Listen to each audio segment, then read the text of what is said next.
Introducing the new BMW 8 Series, the most luxurious BMW ever. The world's most beautiful car show is happening this weekend on the shores of Lake Como in the grounds of the Villa d'Este.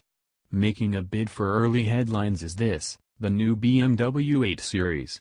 On sale next year and looking close to identical to this concept, the new 8 Series will be BMW's flagship car, its most luxurious, clever, quite possibly most expensive yet, but it's also the car it hopes will take the brand back into the winner's circle at Le Mans. The number 8 is a potent one at BMW. The 8 Series of the 1990s was a technological tour de force that trailblazed a new era of electronics in cars. With V8 and V12 engines, pop-up headlamps and a singular profile, it plowed a rare groove, but is currently ripe for reassessment and reclassification as a solid gold classic. The BMW Z8 followed and was similarly misunderstood.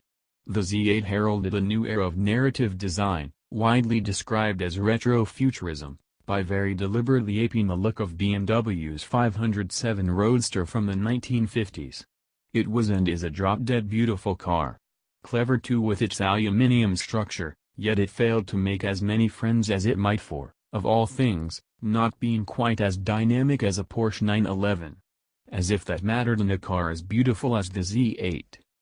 So here, after a break of nearly 14 years, is the new 8 Series, and in spirit at least, it's the child of both its predecessors, intelligent in the way it's put together and in electronics, and possessed of an elegance that while solidly forward-looking has an undeniably classical form.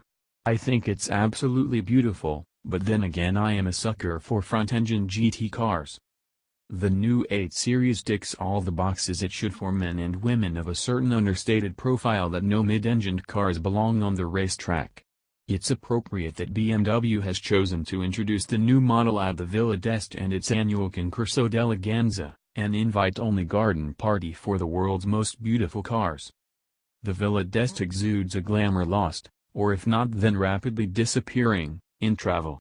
GT cars hang on to the notion of long journeys undertaken for their own sake and always in intimate company with beautiful luggage, carefully packed and stashed behind.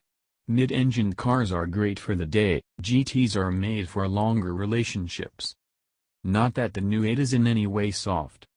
It will in fairly short order spawn an M8 derivative, and this will form the basis for BMW's factory return to the World Endurance Championship, WEC, and the Le Mans 24-hour race, which it won in 1999, and in partnership with McLaren in 1995. The M8 racer will compete in the GT classes of the WEC against cars like reigning Le Mans champions Ford with its purpose-built GT and WEC champions Ferrari with its 488 GTE. Not that old-school front-engined cars have been left behind by the mid-engine cars. Before Ferrari and Ford were slugging it out, the battle for Le Mans honors was fought between Chevrolet Corvettes and Aston Martins. And oddly, if the new 8 Series brings any comparisons to mind, it is Aston Martin's DB9.